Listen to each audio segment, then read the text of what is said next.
Valéria, tudo bem? Como está você? Olá, bom dia, Mauro. Bom dia a Bom dia. todos. Bom dia. Tudo Que bem? bom que você está aqui. Que bom que você está aqui. Pois bem, a gente nem conseguiu comemorar integralmente, mas comemoramos bastante a passagem luminosa de Lula lá pela COP27. Já começou, né, a guerra no interior da Frente Ampla com a banqueirada querendo ir para cima do Lula, né?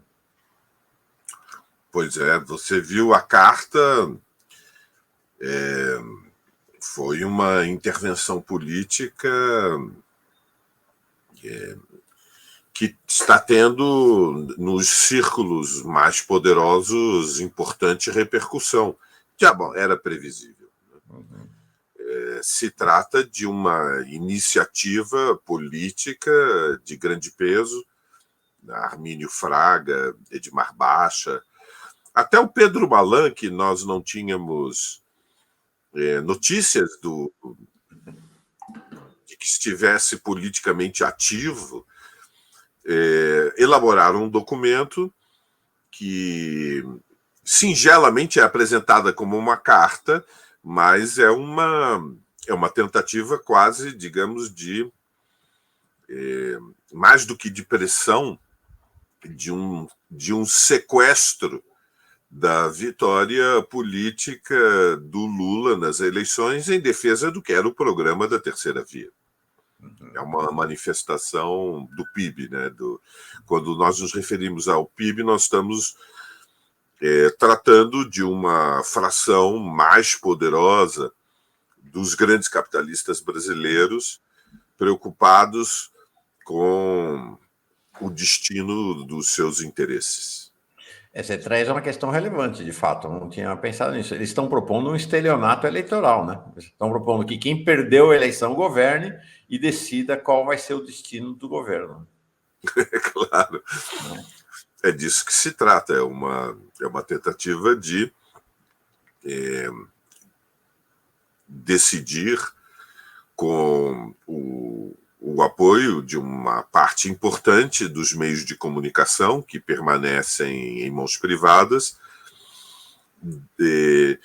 um setor da classe dominante que se afastou de Bolsonaro durante a pandemia, tentou construir uma terceira via, uma candidatura nem Bolsonaro, nem Lula, e nas vésperas do segundo turno,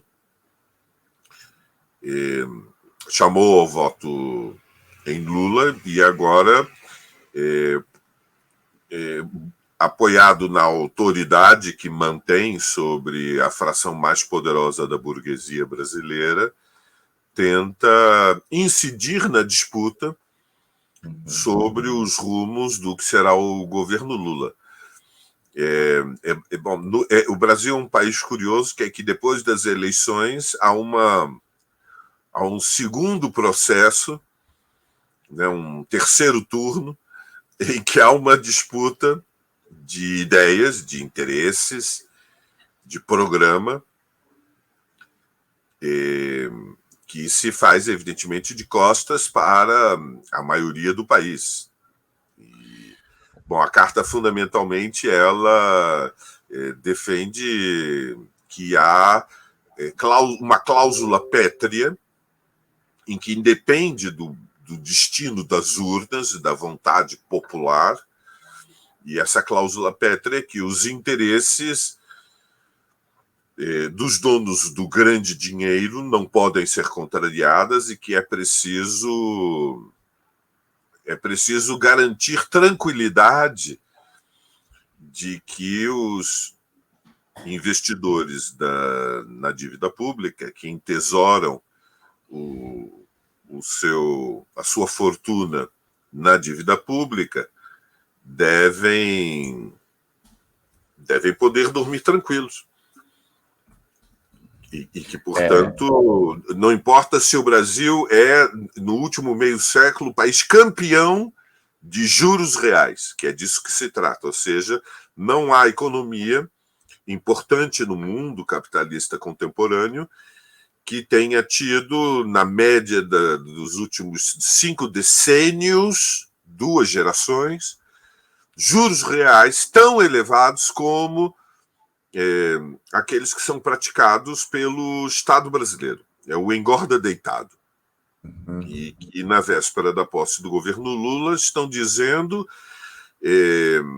o Banco Central tem autonomia, nós estamos com uma taxa de juros próximas de 14%, funcionou o remédio amargo, a inflação caiu para um patamar inferior a 7%, a economia brasileira está crescendo alguma coisa em torno de 2,5% e 3%, e o governo que vai assumir em janeiro, que venceu as eleições, tem que garantir tranquilidade, previsibilidade, tranquilidade. Os investidores da dívida pública têm que ter a garantia de que, ao comprarem títulos da dívida, estão fazendo o melhor negócio do mundo, que oferece um movimento de rotação do capital numa velocidade que não tem paralelo no mundo. Sim. Não há paralelo. E aí você traz uma questão interessante, Valéria, que acho que talvez a gente tenha se iludido, provavelmente. Eu tenha me iludido.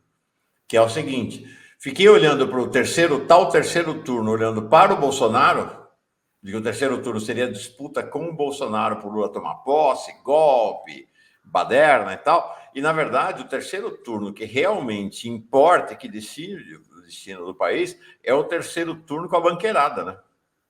Pelo controle dos destinos do governo Lula, né? Porque, de certa maneira, o que essa carta é lato sensu, não stricto sensu, porque não é um golpe militar, mas é um golpe. É uma tentativa de golpe sobre a candidatura vitoriosa, né? É uma disputa. Eu não diminuiria a importância do bolsonarismo, ou seja, claro, o bolsonarismo revelou uma força política e social muito importante, e nós tivemos um tumulto nas 2 semanas posteriores às eleições do segundo turno, em 30 de outubro, que é totalmente anormal. Quer dizer, essas 2 semanas nós vivemos uma situação absurda.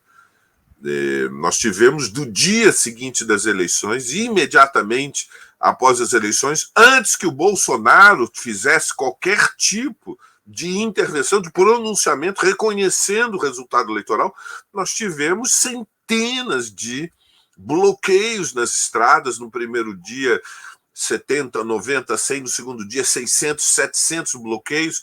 Depois, no dia de finados, nós tivemos concentrações com dezenas de milhares de extremistas de direita, fascistas, na porta do quartel do 2º Exército, no Ibirapuera, na porta do Palácio de Caxias, em frente à Central do Brasil, no Rio de Janeiro, e a escala nacional, com capilaridade nacional. Não fosse tudo isso bastante, os bloqueios permaneceram dias e dias e dias seguidos, milhares e milhares de caminhões, até que no próprio feriado nacional da Proclamação da República, de novo foram às ruas, de novo numa escala de dezenas de milhares. E veja, quando os fascistas colocam 25 mil na porta do Ibirapuera, lá do QG, do 2º Exército, ou quando vão para a porta dos quartéis, evidentemente essa mobilização se apoia no que nós podemos chamar uma retaguarda social muito importante. Então, o bolsonarismo é uma força real. Lula vence as eleições em circunstâncias de uma luta política imensa, tremenda, dificílima. A rigor, eu diria, Mauro, que nós vencemos as eleições em função de 3 fatores fundamentais, sendo que o primeiro é o impacto da pandemia. Quer dizer, olhando a diferença de 2 milhões de votos, não tivéssemos sofrido a tragédia da pandemia, o trauma histórico das centenas de milhares de mortes, sobretudo em 2021,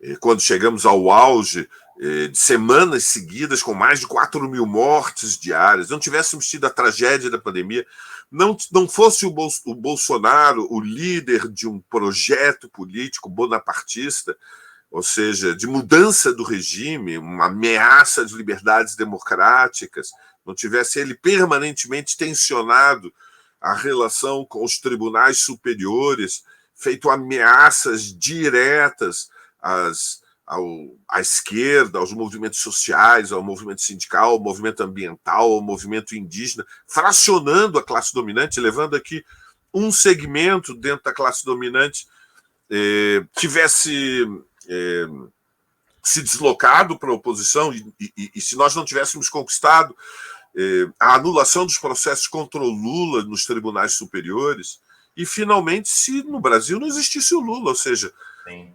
Se a esquerda tivesse apresentado uma similitude, né? O negacionismo derrotou Trump e Bolsonaro, né? Interessante isso. Né? Foi um eixo-chave na derrota política dos dois, né? Dos dois. O negacionismo obscurantista diante da pandemia teve um impacto monumental. Então, nós tivemos uma vitória política numa situação in extremis. Eu quero frisar, inclusive, o último elemento, quer dizer, a figura pessoal do Lula teve um papel enorme na vitória. Não é um tema secundário. O Lula é uma liderança idosa. Quer dizer, são circunstâncias extraordinárias que levaram a que ele pudesse cumprir o papel de ser o líder da oposição a um projeto neofascista. E nessas circunstâncias vencemos as eleições. Traz uma questão importante. Claro que não existe se, mas está claro que não fosse Lula o candidato, perderíamos a eleição. Exatamente. Mesmo com tudo isso. Mesmo com tudo isso, portanto, os contrafactuais, eles têm importância, vejam, eles podem ser exercícios mais ou menos elegantes, pode ser mais bruto, pode ser mais sofisticado, mas a construção de modelos contrafactuais tem importância na investigação histórica, porque nos oferece o sentido das proporções.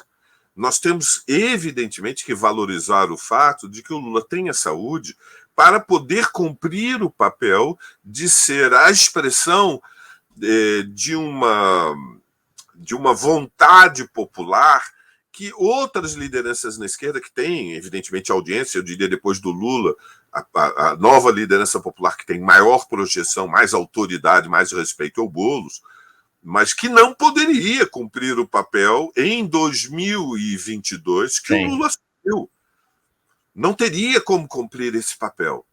Então, é nestas condições dramáticas que se vence as eleições e há uma ironia dialética da história, que é que o Lula, na eleição anterior, é preso para não poder ser candidato, sai da prisão, o país atravessa essa tragédia, sofre as sequelas de um trauma social provocado pela crise sanitária e vence as eleições 4 anos depois. Evidentemente, a classe dominante está agora na disputa pela redução de danos, porque sabe que a vitória de Lula abre um caminho, abre imensas possibilidades para a transformação da sociedade brasileira, mas isso tem um custo, não é indolor, tem um custo, ou seja, erradicar a fome, erradicar a miséria tem um custo numa sociedade que é ao mesmo tempo fascinante e assustadora, como é o Brasil. Sim. Porque o Brasil, Mauro, ele tem um lugar único no mundo, porque, embora estejamos na periferia, somos, na periferia, a maior economia capitalista do mundo. Ao sul do Equador, não há nenhum país com o parque industrial que o Brasil tem, com a complexidade da sociedade brasileira. Nós temos 20 cidades com 1 milhão ou mais de habitantes, nós temos 2 macrocéfalas capitais, São Paulo e Rio de Janeiro, que estão entre as 10 mais interessantes, dinâmicas cidades do mundo. Nós temos um parque consumidor de bens duráveis de 40 milhões de pessoas, portanto, é uma sociedade extraordinária, fascinante. Ao mesmo tempo, ela é assustadora, porque nós temos elementos no Brasil do drama da África subsaariana. Ou seja, o Brasil tem, ao mesmo tempo, a potência do desenvolvimento industrial e nós temos a herança dramática de um atraso secular que leva a que haja dezenas de milhões de pessoas que vão dormir toda noite com fome. Então, é neste contexto que estes 3 economistas, que são lideranças civis dos interesses dos capitalistas, não são chefes de partido, mas são líderes políticos que já ocuparam funções chaves na gestão do Estado, pomposamente lançam uma carta dizendo: nós sabemos o que deveria ser a orientação estratégica econômica do governo. Sobre nós temos a receita. E o que nós estamos dizendo é que a fome tem que ser combatida, isso é absolutamente prioritário. O Bolsa Família é legítimo, mas atenção, como vamos excluir todos os gastos do Bolsa Família por 4 anos ou por prazo indeterminado dos limites do teto de gastos? Não, o teto de gastos é absolutamente chave. Vamos dizer as coisas como são, Mauro. O teto de gastos não existe no mundo. Eu não sei se aqueles que nos acompanham agora no Fórum Café sabem que em nenhum país capitalista importante do mundo tem teto de gastos, ou seja, um limite constitucional para as despesas do Estado, que estabelece que é proibido gastar mais do que no ano anterior, a não ser a reposição da inflação, desconsiderando todas as outras variáveis. Não importa quanto a economia vai crescer, não importa qual vai ser a evolução da proporção da dívida em relação ao PIB, não importa qual vai ser a evolução da taxa de desemprego, não tem nenhum significado qual é a flutuação da inflação, tem que respeitar o teto dos gastos, porque os capitalistas têm que dormir tranquilos. E se eles não dormirem tranquilos, aí ai de nós. Aí nós vamos ter uma maldição bíblica, que é que a inflação vai disparar. E com a inflação disparada, o dólar vai subir. Com a subida do dólar, nós vamos ter fuga de capitais e o Brasil vai virar... o Armagedon. Armagedon. Acho que você faz uma boa descrição dessa infraestrutura, ou melhor, das condições econômico-sociais sobre a qual se assentou a disputa política e sanitária também, e que tinha 3 grandes vertentes. A vertente da extrema-direita, representada pelo Bolsonaro, a vertente mais caracterizadamente neoliberal, que a gente chamou de terceira via, e a vertente da esquerda. O fracasso da vertente neoliberal, chamada terceira via, já durante o processo eleitoral, fez com que ela se abrigasse sob a esquerda na chamada Frente Ampla, né? Então, constitui-se uma frente ampla para derrotar a extrema-direita. O que acontece agora, porque a gente fala da polarização no Brasil, mas a polarização no Brasil não é uma bipolarização, é uma tripolarização, a rigor.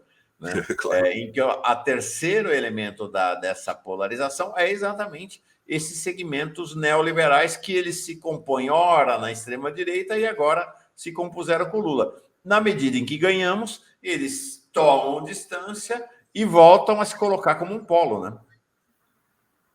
É uma tentativa, veja, a rigor, eles estão apresentando o embrião de uma oposição de direita moderada ao governo Lula. Já estão se antecipando, dizendo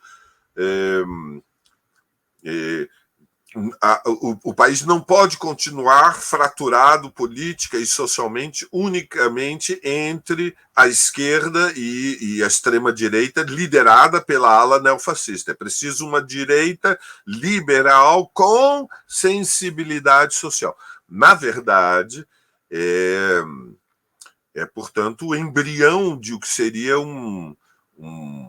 uma uma oposição de direita que está fazendo a disputa por dentro do governo de transição. É quase como se o Armínio e o Malan e o Baixa estivessem dando uma linha para os economistas liberais, que estão dentro da equipe de transição, como vocês que estão aí no Centro Cultural do Banco do Brasil, deveriam estar defendendo os interesses estratégicos do capitalismo brasileiro, se nós queremos que venha o investimento estrangeiro, se nós queremos que a locomotiva do crescimento seja a chuva de dólares. Agora que o Guedes vai embora, junto com o Bolsonaro, vamos garantir, vamos dar um susto, vamos dar um tranco, né? Vamos dar fazer um gesto para que o Lula trema. Tenham medo, lembrem-se do poder do dinheiro. A bolsa cai, o dólar sobe. Portanto, há intranquilidade na vida sonífera dos grandes investidores do mercado. Eu quero ocupar então, é uma mensagem, é uma chantagem, se quisermos, é um movimento de pressão. Bom, é a luta de classes. É isso aí. A velha luta de classes. É a velha luta de classes. Eu quero ocupar alguns minutos da sua inteligência e verve agora para falar do lado de cá, né? Então, vamos falar agora das disputas, porque também tem as disputas, da mesma maneira como tem a disputa entre a extrema-direita e a direita, não existe uma extrema-esquerda, mas as disputas no interior do campo progressista. Deixa eu ler 2 superchats, um deles já coloca a bola em campo. O Carlos Alberto Cibone Cruz diz assim: o inimigo sempre foi o sistema financeiro, TV, jornais e revistas hoje lhes pertencem. Enquanto morriam 4.500 pessoas por dia, o fascista deu 1 trilhão aos bancos na pandemia. Mortes não importavam. Não, eles se metem em tudo quanto é canto. Está aqui a questão que eu queria te colocar. Valério, o Juliano disse no 11h30, aqui na Aposta B Fórum, que se o Centrão entrar na base do Lula, o PSOL não fará parte do ministério. Isso quer dizer que a Sônia Guajajara está fora? Então, eu queria falar um pouco sobre essa questão que são agora as disputas no terreno, no campo progressista. Hoje, por exemplo, a Folha deu lá uma reportagem dizendo o seguinte: está uma queda de braço para ver quem vai para o Ministério das Cidades. Boulos ou França, porque isso já um pouco define a questão da eleição para prefeito em São Paulo. Então, queria que você olhasse um pouco agora para o lado de cá, né, para as disputas intestinas no terreno das forças, não propriamente de esquerda, mas progressistas, vamos dizer assim. Claro. Bom, evidentemente, escolhas serão feitas e elas têm consequências. A tentativa de construir um governo de maioria é uma aposta política perigosa, Mauro. O que vamos dizer, a grosso modo, vou simplificar um problema complexo, mas a grosso modo 2 grandes estratégias. Pelo tipo de desenho que tem o regime político brasileiro. Vamos ver se consigo me explicar, encontro as palavras certas.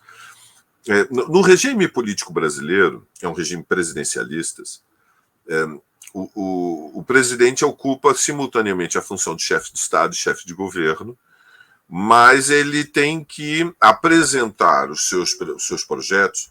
A sua iniciativa política pessoal é muito grande, tem uma margem grande para a publicação de decretos, mas ele tem fundamentalmente que apresentar, através de medidas provisórias, que serão ou não sancionadas pelo Congresso Nacional, as suas ideias os seus projetos mais importantes. E, portanto, as votações dentro do Congresso Nacional têm um significado, têm uma certa importância. Uma estratégia é construir um governo de maioria.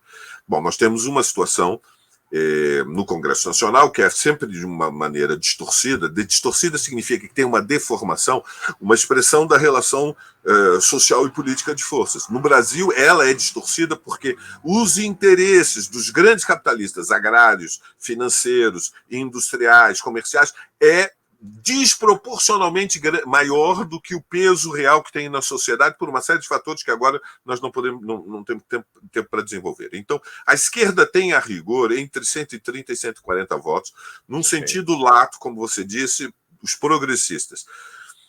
digamos, o núcleo mais duro da esquerda, que é a esquerda que tem relações orgânicas com a classe trabalhadora, com os movimentos sociais mais significativos, MST, MTST, movimento feminista, movimento negro, movimento estudantil, a esquerda propriamente dita, são 90 deputados.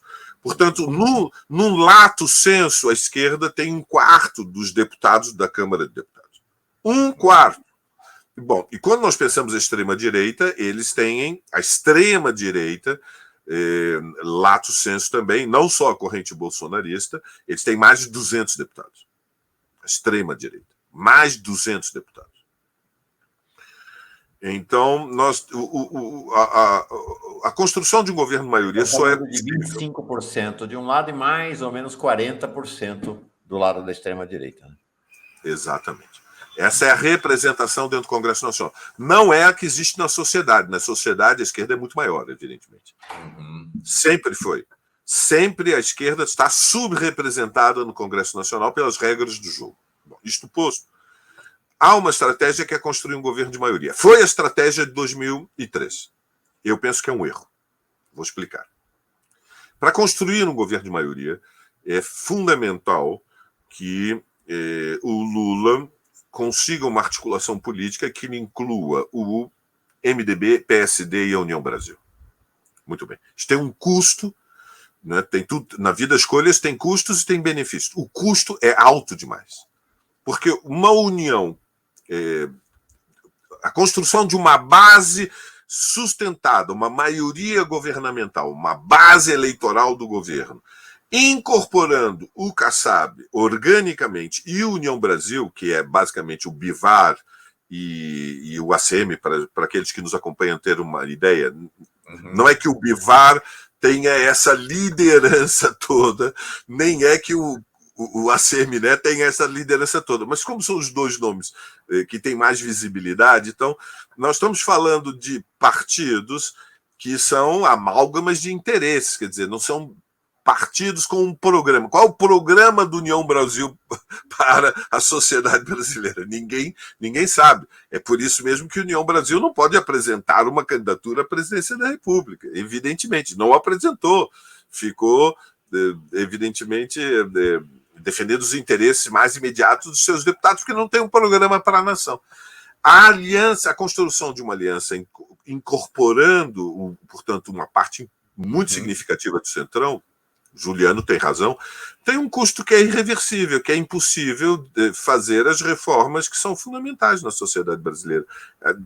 Já existe um veto desde o início ao que poderá ser feito. E veja, o Lula foi eleito para manter o Bolsa Família, mas muito mais. Mas muito mais. Sim. Portanto, nós estamos aqui diante do desafio que é que nós temos que fortalecer o SUS, nós temos que fazer uma reforma da educação pública, nós temos que aumentar o salário mínimo, erradicar a miséria, reduzir a desigualdade social, garantir o desmatamento zero. Essa é uma coisa que você traz interessante. Nós estamos numa guerra que parece ser uma guerra de morte para os Bolsa Família, que é um programa extremamente relevante, mas ele é uma pequena parte de um projeto maior, né? E mas nós estamos numa guerra de morte só para garantir essa pequena parte. Não quero dizer que é pouco relevante, mas do ponto de vista das tarefas que o governo Lula tem, ele é uma parte menor, né? É uma parte menor, ou seja, a burguesia é a favor do Bolsa Família, mas eles são realmente a favor. O Bolsa Família é um programa muito barato e que tem um impacto social imediato, extraordinário. Então, mas o Bolsa Família não transforma o capitalismo brasileiro, quer dizer, o Bolsa Família não transforma a sociedade brasileira. Se o programa for preservar intactos os interesses da classe dominante e garantir o Bolsa Família, daqui a 4 anos o Bolsonaro ganha as eleições. É isso aí. Vamos lembrar que o Bolsonaro está vivo. Existe uma corrente extrema-direita com declinação fascista que está viva e que tem um projeto, e o projeto é voltar ao poder.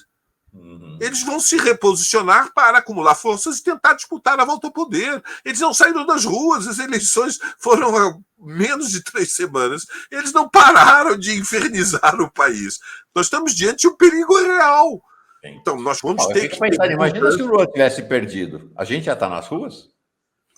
A gente já está Nós em não casa temos, chorando. mas é A capacidade de evidente. mobilização da extrema-direita hoje, precisamos ser realistas, é muito superior à da esquerda. Exatamente, Mauro. Perfeito. Exatamente. Nós não teríamos a capacidade de colocar 30, 40 mil em frente, desfilando nas ruas das principais cidades brasileiras. Nós não temos essa força social de impacto. Nós temos é que mudar isso. Como é que se muda isso? É preciso reunificar a maioria da classe trabalhadora. Vamos lembrar que nós ganhamos com os votos dos mais pobres, aqueles que têm uma renda mensal de até 2 salários mínimos e que, na grande maioria, não têm contrato de trabalho.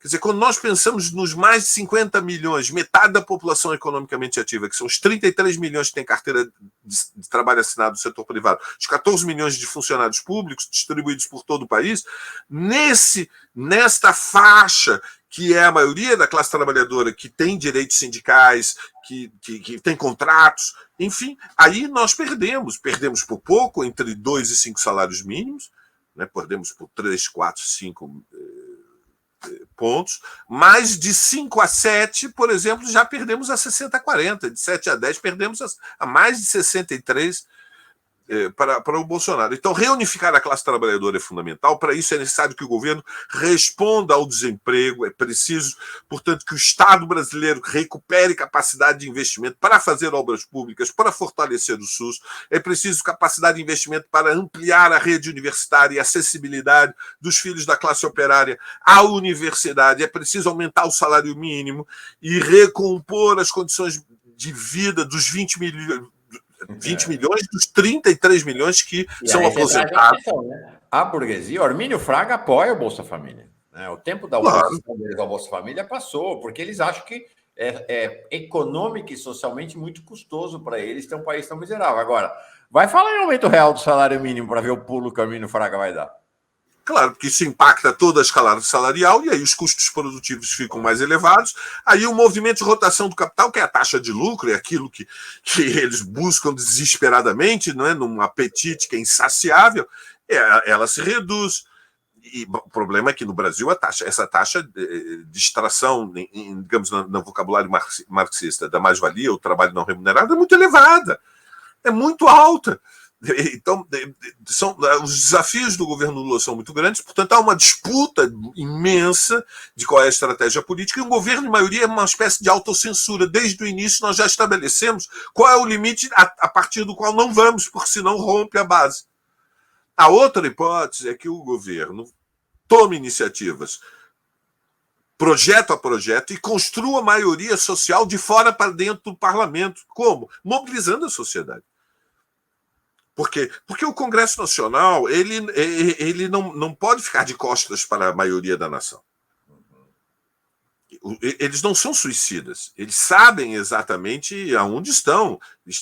Não é uma Câmara de Deputados que representa os interesses da classe dominante que vive como se estivesse nos Estados Unidos, mas sabe que tem um povo que tem metade dele que vive como se estivesse na África subsaariana, como se estivesse na Nigéria. Então, com uma iniciativa ponto a ponto, se apoiando na mobilização social e fazendo disputa política e ideológica, que os fascistas fazem todos os dias, mas a esquerda perdeu a capacidade de fazer, fazendo a disputa política e ideológica, ganhando a maioria da consciência de dezenas de milhões de trabalhadores do povo, que nós podemos ganhar, porque nós temos as melhores propostas, bom, aí é diferente. Claro, são dois caminhos diferentes, e isto tem impacto. O PSOL, o Juliano penso que tem toda a razão, está defendendo que nós não podemos ceder à chantagem, seja dos economistas que representam os interesses do grande dinheiro, seja o Fraga, seja o Baixa ou o Malan, e tampouco podemos ceder à chantagem dentro do Congresso Nacional do Centrão. Então, o PSOL ele vai fazer uma reunião no final do mês de dezembro para decidir exatamente a localização dele. Isso envolve entrar ou não no governo, isso depende de qual é o convite, né? Sim, ainda não sabe. Tem que saber qual é o convite. Agora, no início de dezembro, o pessoal conversa sobre isso, então? No final de dezembro, na véspera do Natal.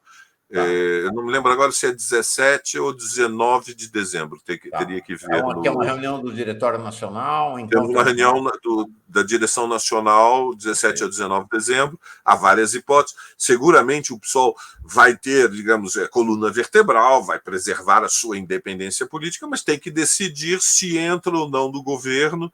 Pode não entrar. Ou seja, o PSOL pode estar entrincheirado. Veja, o PSOL é um partido pequeno, vamos dizer as coisas como são. Tem poucos quadros. Só para a gente ter sentido das proporções. Tem poucos quadros. O PSOL não pode abandonar as poucas responsabilidades que tem nos movimentos sociais e pensar que a vida continua. Não continua. Nós já vimos o que significou em 2003, quando toda a esquerda, da imensa maioria, 99% da esquerda, foi para os cargos. Porque, veja, quando nós falamos de governo federal, nós estamos falando de dezenas de milhares de cargos com responsabilidades diversas. Mas os quadros da esquerda são poucos, nós formamos poucos quadros, nós estamos numa situação reacionária defensiva em que aqueles que abraçam o projeto estratégico da transformação apaixonada da sociedade brasileira são poucos, a maioria desmoralizou. A minha geração, a nossa, Mauro, dos anos 80, a maioria botou a pantufa, tá? As pessoas estão cansadas, estão exaustas. Então, nós temos poucos quadros, é decisivo manter posições para fazer a disputa ideológica no terreno, ou seja, nas fábricas, nas comunidades, nas universidades, no chão da sociedade, aonde está o movimento feminista, o movimento negro, tem que ter lideranças com o pé no chão que tomem a iniciativa, inclusive defender o governo diante da extrema-direita. Se nós tiramos toda a nossa estrutura de implantação da base social, nós perdemos o pé, viramos um partido eleitoral com representação institucional. Ontem, uma liderança indígena importante, que não é filiada ao PSOL, mas enfim, está lá no movimento indígena, fez uma ponderação que não me ocorria, porque tem quase um consenso, né? Ministra dos Povos Originários é a Sônia Guajajara. E essa liderança indígena falou o seguinte: olha, para nós não é bem assim, porque nós temos uma bancada de 2 lideranças indígenas no Congresso, que é a Sônia Guajajara e a Célia Chacriabá. Se uma delas vai para o governo, caiu pela metade a nossa bancada. Para nós seria muito mais interessante ir para o ministério alguém que não tem mandato parlamentar e a gente preserva a nossa bancada lá. Então, tem raciocínios, né, que é interessante, que é um pouco diferente do pensamento da direita liberal e mesmo de alguns setores da esquerda. É menos personalista, né? Claro, tem que pensar qual é o destino dos movimentos. Ele tem toda a razão. Então, não é uma decisão simples, vai ser feita em dezembro. Eu estou entre aqueles, Mauro, que defendo que não é o melhor momento para o PSOL entrar no governo. Nós temos que defender o governo diante da extrema-direita, mas onde o PSOL é mais útil é nos movimentos sociais, na sua implantação social. Inclusive o Guilherme. Veja, o Guilherme, no Congresso Nacional, é uma liderança que, para o que é estratégico, que é reunificar a classe trabalhadora com as massas populares, este bloco social fundamental, que é a chave que garantiu a eleição do Lula. Lembremos, o Nordeste elegeu Lula, verdade.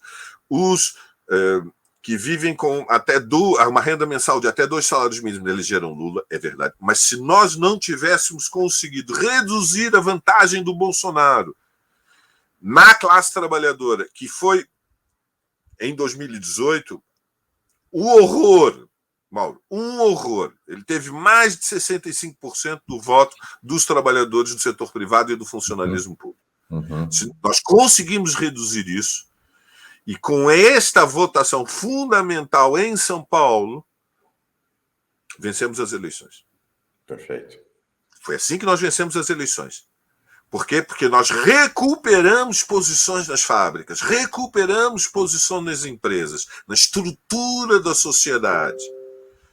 Então, para preservar isso é preciso iniciativa política. O governo tem que ter iniciativa política, não pode brincar de governo republicano, não chama a mobilização de massas. Essa foi a linha que prevaleceu nos mandatos anteriores. Isto está errado. O governo está em luta política permanente. Aprendamos com a extrema-direita. O Bolsonaro passou 4 anos em mobilização social permanente. Em 2021, no auge da pandemia, no 7 de setembro, ele fez uma apoteose fascista na Avenida Atlântida e aqui na Avenida Paulista. Em 2021, uma apoteose fascista. Chamou os ministros dos tribunais superiores, naquele 7 de setembro, de tudo possível e imaginário. Insultou as instituições, só faltou dizer: eu quero todo o poder. Sim. Então, nós temos que aprender que é preciso iniciativa política, é preciso mobilização social e é preciso construir instrumentos para isso. São os partidos de esquerda, mas são fracos.